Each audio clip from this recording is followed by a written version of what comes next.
Voice of LPF நேயர்களுக்கு வணக்கம். வருகின்ற ஏப்ரல் 23ஆம் தேதி தமிழகத்துல சட்டமன்ற தேர்தல் நடைபெற இருக்கு.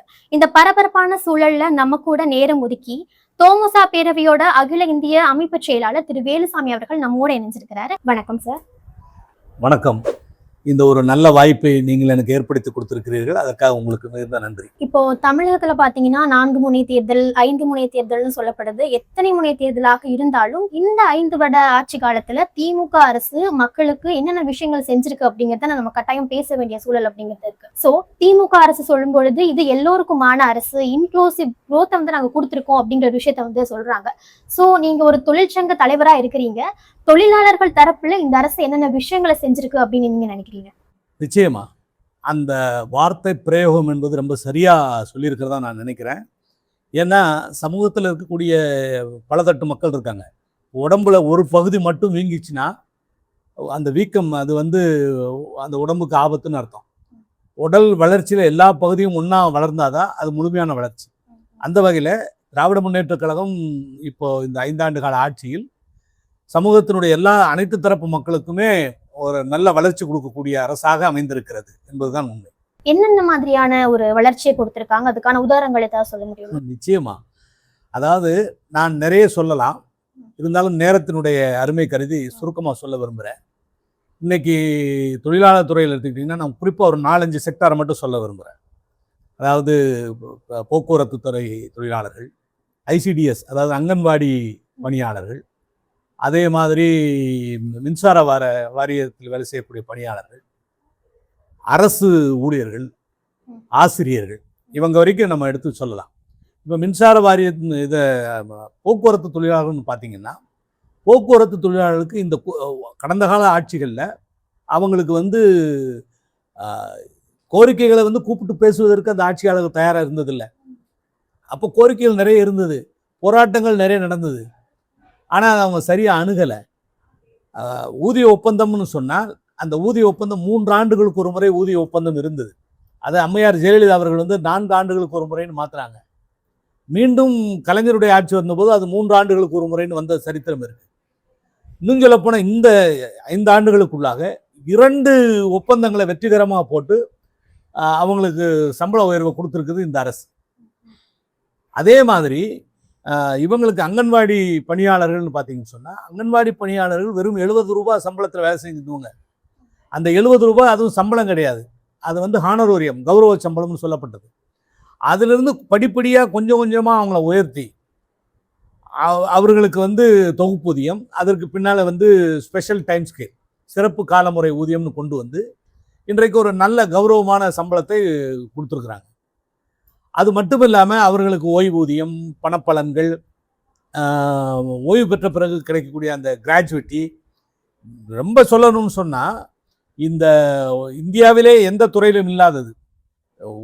பணிக்காலத்தில் தான் எம்ப்ளாயி ரிலேஷன்ஷிப் இருக்குது. வேலை முடிவு போயிடுச்சுன்னா ரிட்டையர்ட் ஆன பிறகு அவங்களுக்கு எந்த சம்மந்தமும் இல்லை. ஆனாலும் ரிட்டையர்ட் ஆன பிறகு ஒரு அங்கன்வாடி பணியாளர் இறக்க நேர்ந்தால் அவர்களுடைய ஈமச்சடங்கிற்காக 20,000 ரூபாய் கொடுக்குறோன்னு சொல்லி அரசு ஆணை வெளியிட்டிருக்கிற அரசு இந்த அரசு. அதே மாதிரி இவங்களுக்கு மின்சார ஊழியர்களுக்கு இந்த ஆண்டில் 2 விதமான அந்த செட்டில்மெண்ட் பண்ணியிருக்காங்க. அவங்க ஊதிய உயர்வு கிடைச்சிருக்கு. மின்சார வாரிய ஊழியர்கள் ரொம்ப மனநிறைவோடு இருக்காங்க. அதை தாண்டி ஆசிரியர்கள் எடுத்துக்கிட்டிங்கன்னா, ஆசிரியர்கள், அரசு ஊழியர்களுக்கெல்லாம் கிடைக்கிற சம்பளம் அநியாய சம்பளம் சொன்னவர் முன்னாள் முதலமைச்சர், இந்நாள் எதிர்க்கட்சி தலைவர். அவங்க வாங்குகிற சம்பளம் செரிக்காதுன்னு சொன்னவர். ஆனால் அவங்கள ஆசிரியர்கள் செய்யக்கூடிய பணி அளப்பரிய பணி. ஒரு அரசு இயந்திரம் ஒழுங்காக இயங்கணும்னா அதுக்கு முக்கியமாக அரசு ஊழியர்கள் ரொம்ப முக்கியம் அப்படின்னு புரிஞ்சுக்கிட்டது இந்த அரசு. 2003 வாஜ்பாய் அரசு இருந்தபோது அரசு ஊழியர்களுக்கு பழைய ஓய்வூதிய திட்டம்னு இருந்தது, ஓல்டு பென்ஷன் ஸ்கீம். அதை கேன்சல் பண்ணி ஸ்கிராப் பண்ணி புதிய பென்ஷன் திட்டம்னு கொண்டு வந்தாங்க. அதை அந்த பணத்தை கொண்டு போய் இதில் சந்தைகளில் முதலீடு செய்கிற மாதிரி. அப்போ அது தவறுன்னு சொல்லி அவங்கெல்லாம் போராட்டம் பண்ணாங்க. போராட்டம் பண்ணதை எதிர்த்து, அந்த போராட்டம் பண்ணதை கண்டித்து அந்த அம்மையார் ஜெயலலிதா அவர்கள் இருந்தபோது ஒரே நாள் இரவில் ஜூலை மாதம் 2003 ஜூலை மாதம் 4-5 தேதிகளில் ஒரே நாளில் 1,70,000 பேரை காராக்கிரகத்துக்கு, அதாவது ஜெயிலுக்கு அனுப்புனது மட்டும் இல்லை, அவங்கள வேலை நீக்கமே பண்ணது. இது உலகத்தில் சரித்திரம். அது மட்டுமல்ல, அவங்களுக்கு முன்னாடி இருந்த எம்ஜி ராமச்சந்திரன், அவர் 1980 இந்த வில்லேஜ்ல எல்லாம் கர்ணம்னு ஒரு போஸ்ட் இருக்கு, கணக்க பண்ண எழுதுறவங்க. அவங்க 24,000 பேர் அவங்களுடைய ஊதிய உயர்வுக்காக கேட்டு போராடிய காலத்துல அவங்களை அப்படியே வேலை நீக்கம் செய்தார், ஒட்டுமொத்தமாக வேலை நீக்கம் செய்தார். ஆக எந்த காலகட்டத்திலையும் அதிமுக அரசு வந்து தொழிலாளர்களுக்கு ஆதரவா இருந்ததா சரித்திரமே கிடையாது. ஆனால் திராவிட முன்னேற்ற கழக அரசு இந்த தொழிலாளர்களுக்கு ரொம்ப அக்கறையோடு இருந்திருக்கு. அன்றைக்கு முடக்கப்பட்ட அந்த ஓல்டு பென்ஷன் ஸ்கீம் தொடர்ந்து 23 ஆண்டு கால போராட்டம், தொடர்ந்து போராடுகிறார். ஆனால் இன்றைக்கு முத்துவேல் கருணாநிதி ஸ்டாலின் அவர்கள் ஆட்சி பொறுப்பிற்கு வந்து அவருடைய கோரிக்கைகளை கனிவோடு கேட்டு அதற்கான ஒரு குழு அமைத்து, குழு கொடுத்த அறிக்கையின் அடிப்படையில் இன்றைக்கு Tamil Nadu assured special pension scheme சொல்லி புதிய பென்ஷன் திட்டத்தை உருவாக்கி இந்தியாவில் இருக்கக்கூடிய மற்ற மாநிலங்கள்லாம் அவர்கள் மூக்கில் மேல் விரல் வைக்கக்கூடிய அளவுக்கு இன்றைக்கு சாதனைகள் நடந்திருக்கு. இப்போ நீங்க சொல்றதெல்லாம் கேட்கும்போது திமுக காலத்துல மக்களுக்கு, தொழிலாளர்களுக்கு நிறைய விஷயங்கள் செஞ்சிருக்காங்க அப்படிங்கிற விஷயம் தெரியுது.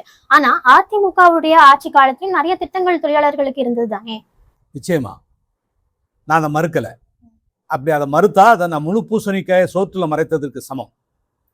ஆனால் திட்டங்கள் இருந்தன. உங்களுக்கு ஒரு உதாரணம் சொல்றேன். சொல்லுதல் யாவருக்கும் எளிதாம், சொல்லிய வண்ணம் செய்வதென்பது அரிது அப்படின்னு வள்ளுவர் சொல்றார். திட்டங்கள் வந்து யாருனாலும் பேரளவுக்கு போடலாம். ஆனால் அந்த திட்டங்களை மக்கள் மெச்சுகிற அளவிற்கு, மக்களுக்கு பயன் தரக்கூடிய அளவிற்கு அதை அமல்படுத்துறது என்பது ரொம்ப ரொம்ப முக்கியம். அந்த வகையில் ஒரு உதாரணத்துக்கு இப்படி சொன்னால் சரியா இருக்கும். அங்கன்வாடி சகோதரிகளுக்கு 10 ஆண்டுகளுக்கு ஓய்வு, 10 ஆண்டுகள் பணி முடித்தவர்களுக்கு, 20 ஆண்டுகள் பணி முடிக்கிறவர்களுக்கு, 30 ஆண்டு பணி முடிக்கிறவர்களுக்கு ஒரு இன்க்ரிமெண்ட் கொடுக்கணும் அப்படின்னு 2015 30/4/2015 ஒரு அரசு ஆணை வந்தது. அப்போ அதிமுக ஆட்சி இருந்தது. அரசு ஆணை வந்ததே தவிர ஒரே ஒரு அங்கன்வாடி தொழிலாளிக்கும் அது கொடுக்கல. அதை வந்து இந்த அரசாங்கம் தான் செய்து கொடுத்தது. அதே மாதிரி இன்றைக்கு நல வாரியங்கள், திராவிட முன்னேற்ற கழகத்தின் காலத்தில், அதில் முத்தமிழறிஞர் கலைஞருடைய காலத்தில் தான் நல வாரியங்கள் அமைக்கப்பட்டன, தொழிலாளர் நல வாரியங்கள். இன்றைக்கு நம்முடைய தமிழ்நாட்டை பொறுத்த வரைக்கும் 17 நல வாரியங்கள் இருக்கு. அதில் ரொம்ப சிறப்பாக கட்டுமான ஊழியர்களுக்கான நல வாரியம், ஆட்டோ தொழிலாளர்களுக்கான ஊழியர்களுக்கான நல வாரியம், மேனுவல் ஒர்க்கர் போர்டு, இதெல்லாம் இருக்கு, உடல் உழைப்பு தொழிலாளர்களுக்கான. அந்த இதில் பார்த்தீங்கன்னா அந்த இதுக்கு கடந்த ஆட்சியில் அந்த நலவாரியத்தின் நலவாரியத்தில் பதிவு செய்த தொழிலாளர்களுடைய குடும்பத்துக்கு அது திருமண உதவி திட்டம் இருக்கு, மகப்பேறு உதவி திட்டம் இருக்கு, கல்வி உதவி திட்டம் இருக்கு. அதை தாண்டி வந்து அவர்கள் வந்து விபத்துல சிக்க நேரிட்டால் விபத்து காப்பீடு உண்டு. அதுக்கப்புறம் விபத்துல இறக்க நேரிட்டால் அவங்க முழுக்க அதுக்கான இழப்பீட்டு தொகை உண்டு. இதெல்லாம் இருக்கு. இது கலைஞருடைய ஆட்சி காலத்தில் கொண்டு வரப்பட்டது. ஆனால் இவருடைய ஆட்சி காலத்தில் அப்படியே நீர்த்து போச்சு. ஒரு வேடிக்கையான விஷயம் என்னன்னா, அவர்கள் ஆட்சி கட்டிலிருந்து அகற்றப்படும் போது 2021 மே மாசத்துக்கு முன்னாடி பார்த்தீங்கன்னு சொன்னா 1,60,60,000 கிளைம் பெண்டிங்ல இருந்தது. இந்த மாதிரி பெண்டிங். அதுக்கு அவங்க சொன்ன காரணம் என்னன்னா, கொரோனா வந்துட்டு தான், அதனால எங்களால் கவனிக்க முடியல அப்படின்னு. 1,60,60,000 இருந்தது. ஆனால் இந்த ஆட்சி வந்ததுக்கு பிறகு நம்முடைய முதலமைச்சர் முத்துவேல் கருணாநிதி ஸ்டாலினுடைய வழிகாட்டுதலுக்கு இணங்க தொழிலாளர் அமைச்சர் தொழிற்சங்கங்களோடு கலந்து பேசி, உங்களுடைய முதன்மையான கோரிக்கை என்ன அப்படின்னு கேட்குற போது நாங்கள் இதை சொன்னோம், உடனடியாக இதை நீங்கள் கிளியர் பண்ணணும். இரவு பகலாக வேலை செய்தாங்க. 1 வார காலம் இரவு பகலாக லேபர் டிபார்ட்மெண்ட் வேலை செய்தது. எல்லோரும் சலித்து கொண்டார்கள். எங்களை இப்படி போட்டு வாட்டி வதைக்கிறாங்களே, நாங்கள் எவ்வளோ ஹாப்பியாக இருந்தோம் அப்படின்னு சொன்னாங்க. ஆனால் அந்த ஒரு சில அதிகாரிகள் கஷ்டப்படுறாங்கன்றதுக்காக பார்த்தோம்னு சொன்னால் ஒட்டுமொத்த பாதிக்கப்பட்டவர்களுக்கு நன்மை கிடைக்காது. அதனால் இந்த அரசாங்கம் உரிய நடவடிக்கை எடுத்து முதல் ஒரே ஸ்டோக்கில் 55,000 கிளைமை வந்து கிளியர் பண்ணாங்க. இங்கே சென்னையில் நந்தனத்தில் OMCA மைதானத்தில் நம்முடைய மாண்புமிகு முதலமைச்சர் அவர்கள் அவருடைய கையால் அந்த நலத்திட்டங்களை கொடுத்தாரு. அந்தந்த மாவட்ட தலைநகரில் வந்து கலெக்டர் அல்லது அமைச்சர் அவங்க கொடுத்தாங்க. இன்றைக்கு இன்னைக்கு தேதியில் பார்த்தீங்கன்னு சொன்னால் வெறும் 3 மாத காலத்துக்கு உண்டானதான் பெண்டிங் இருக்கு. கிளைம் கொடுத்து 3 மாசத்துக்குள்ள அதை கிளியர் பண்ற நிலைமைக்கு வந்தது. இதுல இருந்தே நீங்க புரிஞ்சுக்க முடியும், திட்டங்கள் யாருனாலும் போடலாம். ஆனால் அந்த திட்டங்களை அதனுடைய உள்ளார்ந்த அர்த்தத்தை புரிஞ்சுக்கிட்டு அதை பயனாளிகளுக்கு உரிய வகையில் பயன்பெறக்கூடிய வகையில் நடவடிக்கை எடுப்பது யார் அப்படின்னு பார்த்தீங்கன்னா, திராவிட மாடல் அரசுக்கு இணையாக ஒரு அரசு இல்லை, இனிமேலும் அமையாது. அப்போ எல்லா பிரச்சனையும் தீர்ந்துச்சு அப்படின்னு சொல்றீங்களா? ஒரு காலம் இல்லை. அதாவது பிரச்சனை என்பது, இப்போ எனக்கு தலையில முடி இல்லை, ஆனால் முடி இருப்பவர்களுக்கு எப்படி முடி வளர்ந்துக்கிட்டே இருக்குமோ நகம் இருப்பவர்களுக்கு எப்படி நகம் வளர்ந்துக்கிட்டே இருக்குமோ அது மாதிரி பிரச்சனைகளும் வளர்ந்துக்கிட்டே இருக்கும், புதுசு புதுசாக வரும். ஒரு காலகட்டத்தில் அந்த விஞ்ஞான வளர்ச்சிக்கு ஏற்றாற் போல தேவைகளின் அடிப்படையில் நம்முடைய கோரிக்கைகள் வரும். மனிதனுக்கு எப்பெல்லாம் தேவை வருதோ அந்த நேற்றைக்கு தேவை இன்றைக்கு இல்லாமல் இருக்கலாம், நாளைக்கு புதிய தேவைகள் வரலாம். அப்போ தேவைகள் வரும்போது அந்த தேவைகள் கோரிக்கைகளாக மாறுது. அப்போ நிச்சயமா கோரிக்கைகள் இருக்கு, 100க்கு 100% யாராலும் எந்த நேரத்திலும் நிறைவேற்றிவிட முடியாது. ஆனால் இந்த அரசு ஒன்றிய அரசினுடைய பங்களிப்பு இல்லாமல், ஒன்றிய அரசு பல நிதிகளை முடக்கக்கூடிய இந்த சூழல்ல நமக்கு நியாயமா கிடைக்க வேண்டிய நிதிகளை எல்லாம் முடக்கி வச்சிருந்தாலும் கூட அதையெல்லாம் தாண்டி இவர்களுடைய அந்த நிர்வாகத்திறன் காரணமாக இன்றைக்கு கொஞ்சம் கொஞ்சமாக நம்முடைய கோரிக்கைகளை நிறைவேற்றி கொண்டு வர இந்த ஆட்சி தொடரும் பட்சத்தில் தொடரக்கூடிய வாய்ப்புகளை நிச்சயமாக மக்கள் கொடுப்பார்கள், தொழிலாளர்கள் கொடுப்பார்கள். அப்படி கொடுக்கிற போது நிச்சயமாக எல்லா கோரிக்கைகளையும் அவ்வப்போது தீர்த்து வைக்கக்கூடிய அரசாங்கம் இந்த அரசாங்கம். நலவாரியம் பத்தி சொல்லியிருந்தீங்க இல்லையா, நலவாரியங்கள்லாம் என்ன, அதை பத்தி ஒரு தெளிவான விளக்கம் கொடுக்க முடியுமா? நலவாரியம் என்பது தொழிலாளர்கள், அது குறிப்பாக அமைப்பு சாராத தொழிலாளர்கள், அது அமைப்பு ரீதியாக இருப்பவர்கள் இப்போ அரசு ஊழியர்கள், ஆசிரியர்கள் அல்லது அலுவலகங்களை பணியாற்றக்கூடியவர்கள் எல்லாம் அமைப்பு சார்ந்தவர்கள். அமைப்பு சாராதவர்கள் என்று சொன்னால் ஆட்டோ ஓட்டக்கூடிய தொழிலாளி, முகச்சவரம் செய்யக்கூடிய பார்பர்ஸ், காப்லர்ஸ், செருப்பு தைக்கக்கூடிய தொழிலாளி, உடல் உழைப்பு செய்யக்கூடிய தொழிலாளி, வியாபாரம் பாதையோரம் வியாபாரம் செய்யக்கூடிய தொழிலாளர்கள், இந்த மாதிரி அமைப்பு சாராத தொழிலாளர்கள், அன்ஆர்கனைஸ்டு ஒர்க்கர்ஸ். ஸோ அவர்களுக்கு ஒரு சோசியல் செக்யூரிட்டி, சமூக பாதுகாப்பு தர வேண்டும், அவர்களுக்கு அவருடைய எதிர்காலம் பாதுகாப்பாக இருக்கணும் அப்படின்றதுக்காக உருவாக்கப்பட்டது, கலைஞர் அவர்களால் கொண்டு வரப்பட்ட திட்டம் இது. அதன் மூலமாக அந்த குழந்தைகளுடைய பிள்ளைகளுக்கு படிப்புக்கு உதவித்தொகை, அவர்களுக்கு திருமணம் செய்யும்போது திருமணத்துக்கான உதவித்தொகை, அவர்களுடைய மகப்பேறுக்கான செலவு, ஓய்வு பெறுகிற போது அவர்களுக்கு பென்ஷன். இன்றைக்கு மற்ற துறைகளில் அவங்களுக்குலாம் பென்ஷன் இருக்கு, ஆனால் அமைப்பு சாரா தொழிலாளர்களுக்கும் பென்ஷன் கொடுக்கணும் என்ற வகையில் அவங்களுடைய எதிர்காலம் ஃபியூச்சர் ஆல்சோ பீயிங் ப்ரொடெக்டட், எதிர்காலமும் பாதுகாக்கப்பட்டதுங்கிற நிலையை உண்டாக்கணுன்றதுக்காக தான் இது கொண்டு வந்தது. அதையும் கூட இந்த மத்திய அரசு பொறுத்து கொள்ள மாட்டேங்கிறது. அதை எப்படியாவது அபகரிக்க வேண்டும் என்பதற்காக புதிய சட்டம் கொண்டு வந்திருக்கு. புதுசாக கோடான் சோசியல் செக்யூரிட்டின்னு ஒரு இது கொண்டு வந்து அதன் மூலமாக எப்படியாவது இந்த தமிழ்நாட்டில் ரொம்ப சிறப்பாக நடக்கக்கூடிய நலவாரியங்களை கைப்பற்றி அந்த பணத்தை அபகரிக்க வேண்டும் என்று இந்த மத்திய அரசு முயற்சி செய்து வருகிறது. அதை தொடர்ந்து தமிழக அரசு அதற்கு சிக்காமல் அவர்களை டாட்ஜ் பண்ணிக்கிட்டு இருக்காங்க. இது கொஞ்ச காலம் எதிர்காலத்தில் தான் அதனுடைய நிலைமை புரியும். நீங்க இவ்வளவு விஷயங்களை ஆதாரத்தோட சொன்னீங்க, ஆனா எதிர்கட்சி தரப்புல சொல்றது என்னன்னா அவங்க ஒண்ணுமே செய்யலைங்க, இதுதான் அவங்களுடைய என்னைக்குமே அவங்க மேல வைக்கிற அட்டாக்கிங் பாயிண்டா இருக்கு. அதை பத்தி நீங்க என்ன சொல்றீங்க? இது தேர்தல் காலத்தில் சொல்லக்கூடிய விஷயங்கள். ஒரு உதாரணத்துக்கு சொன்னால் மெட்ரோ ரயில், இந்த மெட்ரோ ரயில் கொண்டு வரும்போது சென்னையில் இன்னைக்கு மெட்ரோ ரயிலுடைய பயன்பாடு ரொம்ப சிறப்பாக இருக்குது. இதனால் அங்கங்கே இருக்கக்கூடிய அந்த நெரிசல், போக்குவரத்து நெரிசல் வெகுவாக குறைக்கப்பட்டிருக்கு. மக்கள் வேலைக்கு போகிறவங்க உரிய நேரத்தில் போக முடியுது. குறிப்பாக இந்த மாதிரி மே மாதம் ஜூன் மாதங்களில் கடுமையான வெயில் நேரத்தில் ஏர் கண்டிஷனில் உள்ள போக முடியுதுன்னு எல்லாம் வேலைக்கு போகக்கூடிய பெண்கள் சகோதரர்கள்லாம் சொல்கிறாங்க. இந்த மெட்ரோ திட்டம் கொண்டு வரக்கூடாது என்பதற்கு அம்மையார் ஜெயலலிதா கடுமையாக போராடினாங்க. ஏன்னா இது திமுகவுடைய திட்டம் வரக்கூடாதுன்னு சொன்னாங்க. அவங்க மோனோ ரயில் தான் சென்னைக்கு சூட்டபிள்னு சொன்னாங்க. ஆனால் அதற்கப்புறம் அதுக்கான முயற்சிகளை எடுத்து இன்றைய முதல்வர், அன்றைக்கு உள்ளாட்சித்துறை அமைச்சராக இருந்தார், இங்கிருந்து ஜப்பானுக்கு போய் ஜப்பானில் இருக்கக்கூடிய அந்த நிறுவனங்களோட பேசி அவர்களுடைய இதெல்லாம் தெளிவு பண்ணிட்டு அந்த திட்டத்தை கொண்டு வந்தாங்க. இன்றைக்கு ஒரு பேஸ் 2 பேஸ் முடிஞ்சு இப்போ 3வது பேஸும் போய்கிட்டு இருக்கு. ஆனால் இப்போ எதிர்கட்சி தலைவர் என்ன சொல்றாரு? மெட்ரோ ரயில் திட்டத்தை கொண்டு வந்தது நாங்கள் தான் அப்படிங்கிற கூச்சமே இல்லாமல் சொல்றாரு. நம்ம இத்தனை திட்டங்கள் கொண்டு வந்திருக்கோம், மகளிர் உரிமை தொகை கொண்டு வந்திருக்கோம், விடியல் பயணம் கொண்டு வந்திருக்கோம், இப்போ தமிழ் புதல்வன் திட்டம் கொண்டு வந்திருக்கோம், நான் முதல்வன் திட்டம் கொண்டு வந்திருக்கோம், மக்களை தேடி மருத்துவம் கொண்டு வந்திருக்கோம், இல்லம் தேடி கல்வி கொண்டு வந்திருக்கோம், சொல்லிக்கிட்டே போகலாம். எனக்கு டயர்டாகுது, அவ்வளவு விஷயங்கள் செஞ்சுருக்கோம். அப்படி என்ன திட்டம் செய்தார்கள்னு வெக்கம் இல்லாமல் கேட்குறாங்க. அப்படின்னா என்ன அர்த்தம்? இவங்க பத்திரிகையில் பார்க்கறது இல்லை.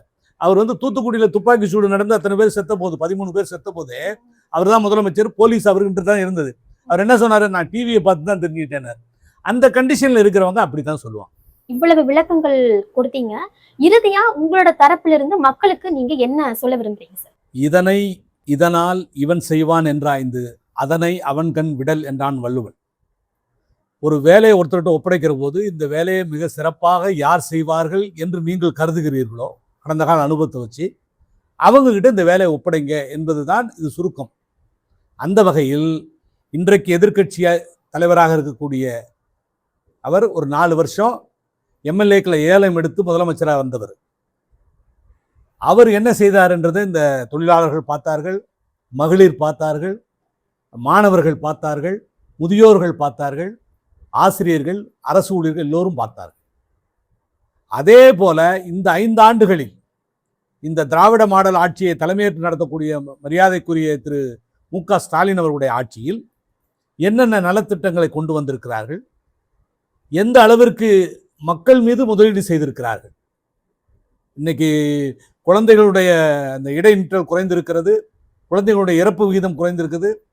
அதாவது கருவறையிலிருந்து கல்லறை வரை இன்றைக்கு தமிழ்நாட்டு மக்கள் பலன் பெறுகிறார்கள் என்று சொன்னால் அதுக்கு முழுக்க முழுக்க இந்த அரசு தான் காரணம். இன்றைக்கு பிறக்கிற குழந்தை ஆரோக்கியமாக பிறக்க வேண்டும் என்பதற்கான நடவடிக்கைகள், பிறந்த குழந்தைகளுக்கு நியூட்ரி கிட் கொடுத்து அவர்களை முழுமையாக ஆரோக்கியமாக வளர்க்கக்கூடிய சூழல், அதற்கு பிறகு 0விலிருந்து 6 வயது வரையில் இருக்கக்கூடிய குழந்தைகளுக்கு சத்துணவு ஊட்டச்சத்தை உறுதி செய்கிற அங்கன்வாடி திட்டத்தின் மூலமாக சத்துணவு கொடுக்கிறது. அதுக்கப்புறம் அந்த பிள்ளைகள் சரியாக போய் படிக்கணும், இடைநிற்றல் நிற்கணும் என்பதற்காக இன்றைக்கு காலை உணவு திட்டம், அந்த காலை உணவு திட்டம் 5ஆம் வகுப்பு வரை இருந்தது, இன்றைக்கு 8ஆம் வகுப்பு வரை இன்றைக்கு நீட்டிக்கப்பட்டிருக்கிறது. அதை தாண்டி மேலே வந்தால் அந்த பிள்ளைகள் சிறப்பாக படிக்க வேண்டும் என்பதற்காக அரசு பள்ளிகளில் கட்டணமில்லாத கல்வி, இன்றைக்கு ஸ்மார்ட் போர்டுகள் வந்திருக்கின்றன. இன்றைக்கு தனியார் பள்ளிகளோடு போட்டி போடக்கூடிய அளவில், இன்னும் சொல்ல போனால் சென்னையிலே ஒரு பள்ளியில் காலையில் 5 மணியிலிருந்து அட்மிஷனுக்கு காத்திருக்கிறார்கள் அரசு பள்ளியில். அந்த அளவிற்கு இன்றைக்கு கல்வியின் தரம் உயர்ந்திருக்கிறது, சுகாதாரம் உயர்ந்திருக்கிறது. அதற்கு பிறகு அந்த மேலே வரக்கூடிய அந்த பிள்ளைகளுக்கு கல்லூரிக்கு செல்லுகிற காலத்தில் நீ நன்றாக படிக்க வேண்டும், உனக்கு மாதம் 1000 ரூபாய் தருகிறேன்னு சொல்லி உங்களுக்கு 1000 ரூபாய், அது இன்றைக்கு 1500 உயர்ந்திருக்கிறது. அதே மாதிரி விடியல் பயணம் திட்டம், மகளிர் உரிமை தொகை திட்டம், இன்னும் இந்த திட்டங்களை சொல்லிக்கிட்டே போகலாம். இவ்வளவு திட்டங்களை கொடுத்து இந்த 5 ஆண்டு காலத்தில் இந்த தமிழ்நாட்டை ஆளுவதற்கு தகுதியுள்ள அரசாங்கமாக தன்னை நிரூபித்துக் கொண்டிருக்கக்கூடிய ஒரு அரசு. இப்போ 2 அரசையும் எடை போட்டு பார்க்கிறோம். எடை போட்டு பார்க்கிற போது நிச்சயமாக தமிழ்நாட்டு மக்கள், அதிலும் குறிப்பாக தொழிலாளர்கள், நிச்சயமாக எப்படி மகளிர் இன்றைக்கு என்னுடைய அண்ணனாக, என்னுடைய தகப்பனாக, என்னுடைய உடன் பிறந்தவனாக எப்படி நம்முடைய முதலமைச்சரை கொண்டாடுகிறார்களோ, அதே போல எங்களுடைய உரிமைகளை பாதுகாத்து கொடுத்திருக்கிற ஒன்றிய அரசு கொண்டு வந்திருக்கிற இந்த 4 சட்ட தொகுப்புகளிலிருந்து பாதுகாப்பு தருகிற ஒரு அரசாக, பாட்டாளியின் கூட்டாளியாக இருக்கக்கூடிய இந்த அரசு தொடர வேண்டும் என்று விரும்புகிறார்கள். ஸ்டாலின் தொடரட்டும், நல்லாட்சி மலரட்டும் என்பதுதான் என்னுடைய வேண்டுகோள். நன்றி, வணக்கம். சார், மேலோட்டமா பார்க்கும்போது இந்த அரசு மக்களுக்கு என்னென்ன செஞ்சிருக்கு அப்படிங்கறது அவ்வளவு சீக்கிரம் புரிஞ்சுக்க முடியல. ஆனா நீங்க ஒவ்வொரு துறையிலையும் இந்த அரசுடைய பங்களிப்பு எப்படி இருக்கு அப்படிங்கிற விஷயத்த மக்களுக்கு புரியும் வகையில ரொம்பவே எளிமையா சொன்னீங்க. அதுக்கு உங்களுக்கு ரொம்பவே நன்றி சார். நன்றிமா. நேயர்களே, உங்களுக்கு எல்லா விஷயங்களும் நல்லா தெளிவா புரிஞ்சிருக்கும் அப்படின்னு நினைக்கிறேன். சோ வரப்போற ஏப்ரல் 23ஆம் தேதி வாக்களிக்கும் போது சிந்திச்சு வாக்களிங்க. நன்றி.